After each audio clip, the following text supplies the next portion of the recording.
Fasano here, Mark Knight here. We're sitting here with the current IBWA World Heavyweight Champion, Hector Boza. Yes, sir.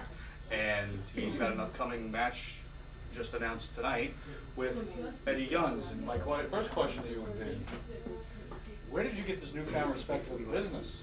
Well, Did you acquire this through just being around the guys, or did you just realize what you've gotten into and what were you trying to not be the next David Arquette? Well, Eddie said. I tell you, the honest truth is, I made a bucket list. My bucket list was always to be a wrestler. And even though, like I said, T-Dog gave me the opportunity to fight, and I won, whether by luck or whatever, the point is I've always had respect for the people that have been in the business, that have sweated, bled, broke arms, legs, and everything else that have upon it. I mean, look at the history in wrestling besides that, and I look at that. And so far, I look at it as entertainment, but I also look at it as real, live wrestling. You gotta take it for what it is. It's the sport of professional wrestling.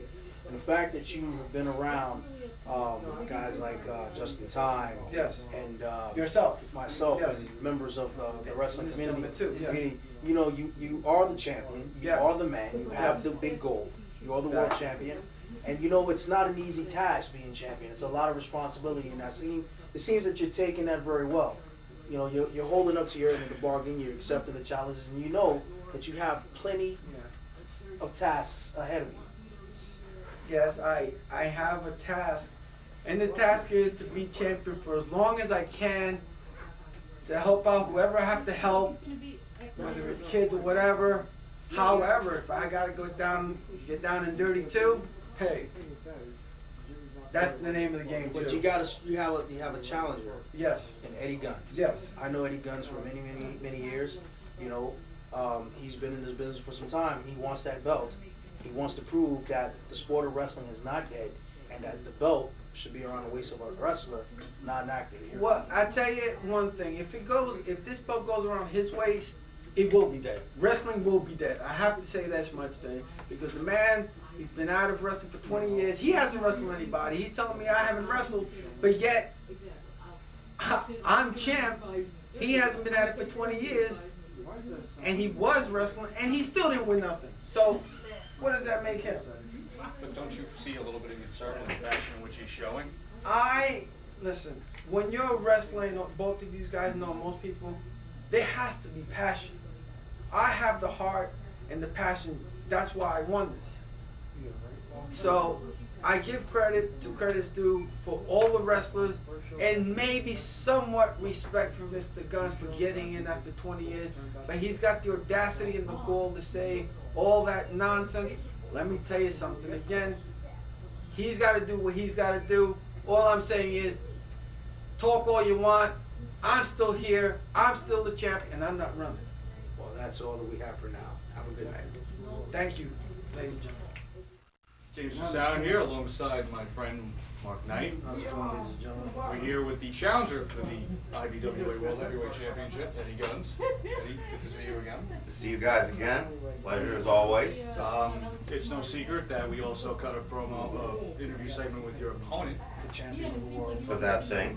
Yeah. and one of the things he talked about was he was reacting to your challenge, and that he feels that with your 20-year absence from the business that you don't understand the business as well as he feels he does, and we just want to know your response. Well, you know, that's just fascinating.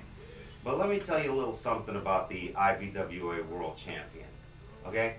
I've at least had a little training 20 years ago. Spent 6 months under Frank Nuccio in Bensonhurst, Brooklyn, and that's how I got the disc broken, working with big, nasty Italian cuisines. I got a suplex, broke 2 vertebrae in my back. The doctor said, don't go back no more. I took up acting, I took up television production, that's great. The surgeons repaired me. I trained. I spent 6 months on a cane. I'm ready to do this again. I'm in better shape now than I was 20 years ago. Okay? Him? He's built like Baryshnikov. Give me a break. So now you have the opportunity to become IBWA World Heavyweight Champion. How does that feel for you on the inside as a man coming back 20 years to capture perhaps a championship that has eluded you? If it wasn't for that strap, we wouldn't even be having this discussion right now. Because if that strap were around a real wrestler, this would be a non-issue. I would not have stepped back into the picture. But an entertainer of Hector Boza's stature, being a wrestling champion, that does not fly with me. It doesn't fly with the fans. It sure as heck doesn't fly with the IBWA, who's struggling at this point. All right? There's not enough independent wrestling on Staten Island, and having a guy like Hector Boza as champ is not going to help matters any. So do you feel that his newfound respect for business means nothing? His newfound respect for the business is little more than hypocrisy, gentlemen. Hypocrisy. He's about as sincere as a $2 bill. And his opinion, I wipe my ass with his opinions. Okay? Wow. We have strong words and strong comments from Eddie Gunz. But before we go, I just got to ask you, Ed, the match is signed. We have the opportunity. We're slated for sometime in late July, early August. What is your strategy going to be against Hector in this match? Well, unlike Mr. Boza, I'll be back at in-ring training this weekend, and I'll be sparring with Justin Time, who's going to demonstrate to me how things need to be done. You know, and he's a great talent. He's already whomped on me once, and if I can improve, then I have nothing to fear from Hector Boza with guys like Justin Time or Richard Michaels throwing me around. This punk kid thinks he's going to throw me around. He's mistaken. Now, I'm sure you've watched the footage of his match with T-Dog Tommaso where he became the heavyweight champion of the world. By a fluke, correct. Is there any strategy that you're going to implement in this match against it? Because he's crafty. He did, as you state, and as a lot of people said. All right, there's a match nobody saw, a tag team match with my partner T-Dog Tommaso and Hector Boza partnering with Prime Minister P. Nice of FCW.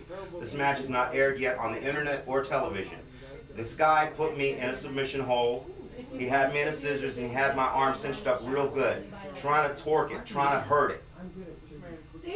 It is the last time he is ever going to try and hurt me again. Because now I understand what I did wrong. I've seen the tapes and I know where I made my mistakes. Boza, heaven help you. God help you when I get my hands on you. Because at some point, you're going to be across the ring from me with no place to run and no place to hide, and I'm going to hurt you. And I'm going to take that belt home over your corpse. Well, again, ladies and gentlemen, this heard from the challenger at Gunz. This is Mark Knight. Thank you, gentlemen. Have a nice evening, everyone. We'll see you next week. So long from the SI State.